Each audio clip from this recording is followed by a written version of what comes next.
હવે જોઈએ સમાચાર વિગતવાર તો દાહોદના સુધારવાસા મુવાડી ફળિયા વિસ્તારમાં જમીનની વહેંચણી બાબતે થયેલી ઉગ્ર તકરારમાં એક સાથે 6 લોકો ગંભીર રીતે ઘાયલ થયા છે।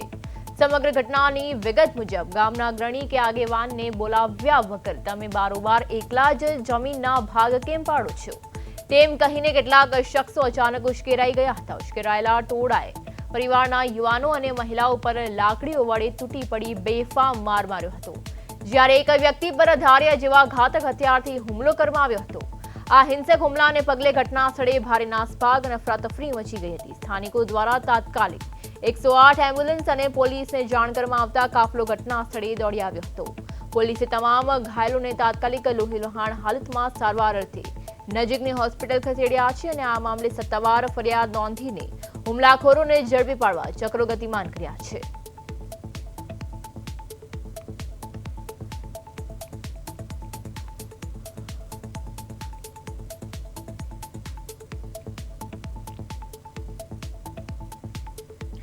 ત્યારે આજ સાથે આપણા સંવાદદાતા પ્રિતેશ પંચાલ આપણી સાથે જોડાઈ ગયા છે। જી પ્રિતેશ, જેવી રીતે જમીનના ભાગ પાડવા બાબતે આ મોટો વિવાદ જે સર્જાયો છે, શું છે વધુ વિગત?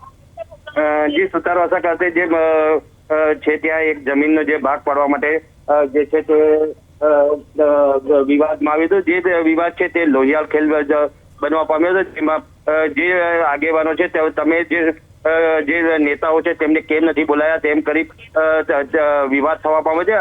આ જે સમગ્ર ઘટના છે તે સુતારવાસાના મોળા ફળિયાની ઘટના છે, જેનામાં 6 જેટલા શખ્સોને ગંભીર ઈજા થવા પામી છે। યુવાનોના હાથમાં લાકડી અને ધારિયા જેવા તીક્ષ્ણ હથિયારો ની સાથે તે હુમલો કરવામાં આવ્યો છે। જે સમગ્ર ઘટના છે તે સોશિયલ મીડિયા ઉપર વાયરલ થઈ હતી અને હાલ તો પોલીસે જે તમામ જે છે તેમના વિરુદ્ધમાં ગુનો દાખલ કરી તેને રાઉન્ડ અપ કરવાની કાર્યવાહી હાથ ધરવામાં આવી છે। જી પ્રિતેશ, એક વ્યક્તિ પર તો ધારિયા વડે વાર પણ કરવામાં આવ્યો હતો, ત્યારે આરોપીઓ વિરુદ્ધ કાર્યવાહી કેવી ચાલી રહી છે?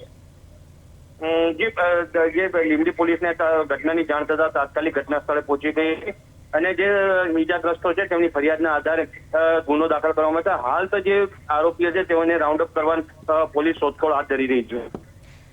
જી પ્રિતેશ, સમગ્ર માહિતી બદલ આપનો આભાર। તો જેવી રીતે પોલીસે અમલમાં ગુનો તો દાખલ કર્યો જ છે, પણ જેવી રીતે આ ઘટના જે છે દાહોદની આ ઘટના છે, જમીન વિવાદમાં લોહિયાળ ખેલ ખેલાયો હતો। ઉગ્ર મારામારીમાં 6 લોકો ગંભીર રીતે ઘાયલ થયા હતા, ત્યારે તેમને સારવાર અર્થે હોસ્પિટલ ખસેડવામાં આવ્યા હતા। સુધારવાસ મુવાડી ફળિયામાં મોટી ઘટના બની હતી, ત્યારે દાહોદ પોલીસે તપાસ તેજ કરી છે।